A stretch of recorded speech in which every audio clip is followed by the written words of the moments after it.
Assalamualaikum warahmatullahi wabarakatuh. Berjumpa lagi dengan saya Sunanar di channel Sunanar Upil. Pada kesempatan kali ini saya akan sedikit berbagi ilmu tentang per-YouTuban ya. Ini asli pengalaman pribadi, bukan tutorial dari siapapun ya teman-teman. Ini asli pengalaman pribadi. Jadi pada kesempatan kali ini saya akan membahas tentang bahayanya dolar kuning ya untuk channel YouTube kita. Terutama untuk para YouTuber pemula, apalagi yang belum dimonetisasi, mereka tidak akan ngalamin yang namanya dolar kuning ya tentunya. Yang mengalami dolar kuning itu adalah orang-orang atau channel-channel yang sudah dimonetisasi ya teman-teman.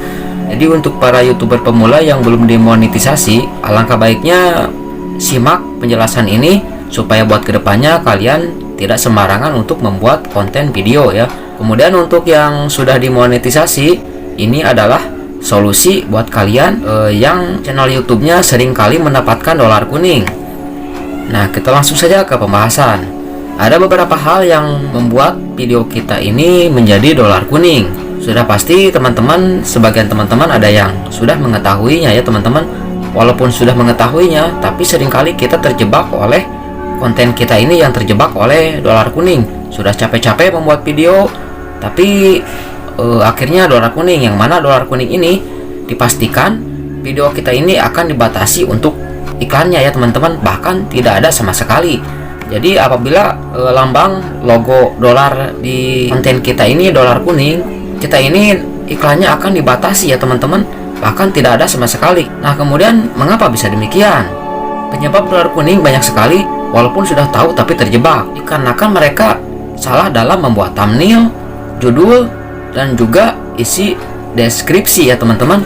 Jadi apabila misalkan teman-teman membuat thumbnail, misalkan ada atau gambar-gambar yang berbau-bau misalkan porno gitu ya, atau misalkan ada logo-logo atau gambar-gambar yang kira-kiranya terkena pedoman komunitas, itu dipastikan video kita ini walaupun isinya tidak seperti itu ya teman-teman, itu pasti dolar kuning.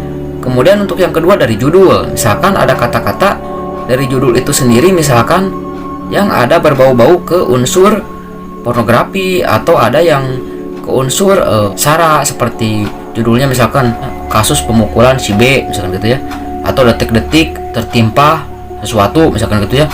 Nah, ini walaupun isi videonya tidak seperti itu, tapi kemungkinan akan dolar kuning ya teman-teman.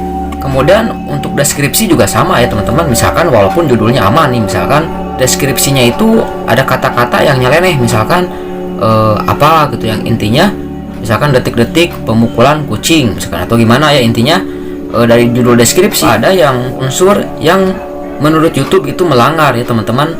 Nah, kemudian apa yang membuat bahaya pada konten kita? Bila konten kita ini terkena dolar kuning, jelas pasti tidak akan ada iklannya ya teman-teman. Kalau tidak ada iklan, udah pasti kita tidak akan mendapatkan pendapatan dari konten tersebut.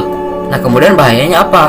Bahayanya apabila dibiarkan nih teman-teman ya. Kalau misalkan dibiarkan, ini saya pernah ngalamin. Yang pertama ya dolar kuning, kemudian kita biarin aja, tahu-tahu pas begitu beberapa hari atau beberapa minggu kemudian ada tambahan. Jadi pas begitu saya sudah mengajukan banding ya teman-teman, kemudian sama YouTube itu ditolak ya teman-teman ya. Kemudian saya biarin aja gitu, tahu-tahu udah beberapa minggu kemudian ada pemberitahuan baru ya bahwa konten saya ini terkena pelanggaran pedoman komunitas ya teman-teman, yang mana itu sangat berbahaya. Apabila terkena 3 kali pedoman komunitas, maka bahayanya akun kita ini akan diblokir ya teman-teman. Bahayanya dolar kuning ini apabila dibiarkan, maka akan berbahaya untuk channel kita.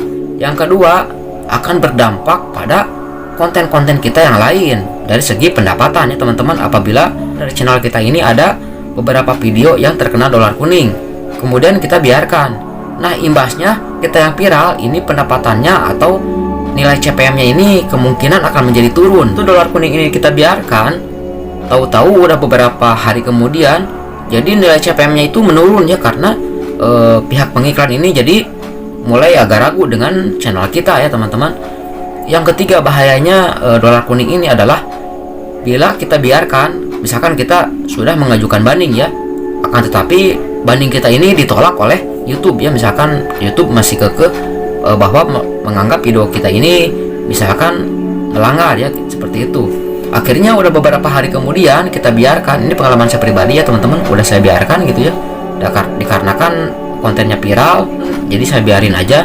Itu udah tembus 55.000 kali tayang ya, itu cukup lumayan menurut saya ya teman-teman. Saya biarin aja, itu dolar kuning ya teman-teman, udah saya ajuin banding tapi ditolak, tapi saya biarin. Tahu-tahu ada teguran kedua ya teman-teman, bahwa konten saya ini melanggar pedoman komunitas. Nah ini yang membuat saya kaget ya, bahaya. Karena apa? Apabila kita terkena kali strike pedoman komunitas, maka dipastikan channel kita ini akan diblokir ya. Jadi penyebab channel kita ini diblokir ada dua ya teman-teman. Yang pertama adalah dikarenakan terkena teguran pedoman komunitas. Apabila kita melanggar 3 kali ya berturut-turut. Pelanggaran pertama dikasih jangka waktu sekitar 3 bulan, kemudian belum 3 bulan kita udah melanggar lagi, kemudian melanggar lagi. Nah udah 3 kali kita kena strike, maka akun kita diblokir. Yang kedua adalah terkena klaim hak cipta dari pemilik ya teman-teman. Jadi bukan konten ID. Kalau konten ID itu masih ada toleransi dari YouTube ya. Misalkan teman-teman mengupload video tapi tanpa sengaja, misalkan musiknya hasil comot dari orang lain. Nah itu tidak berdampak untuk channel kita, tapi itu terkena konten ID. Nah itu kita hapus juga nggak apa-apa ya teman-teman, atau musiknya kita hilangin juga nggak apa-apa. Tapi beda dengan teguran hak cipta langsung dari pemilik. Saya pernah ngalamin ya, kalau di strike itu sama orangnya langsung ya teman-teman, jadi bukan sama YouTube. Jadi orangnya minta ke YouTube bahwa minta videonya dihapus. Nah YouTube menegur kita kena pentung ya, namanya teh kena strike. Kalau 3 kali berturut-turut, akun kita ini akan blokir. Nah itu aja pembahasan tentang bahayanya dolar kuning untuk konten kita ya. Mudah-mudahan pembahasan ini bermanfaat untuk kita semua.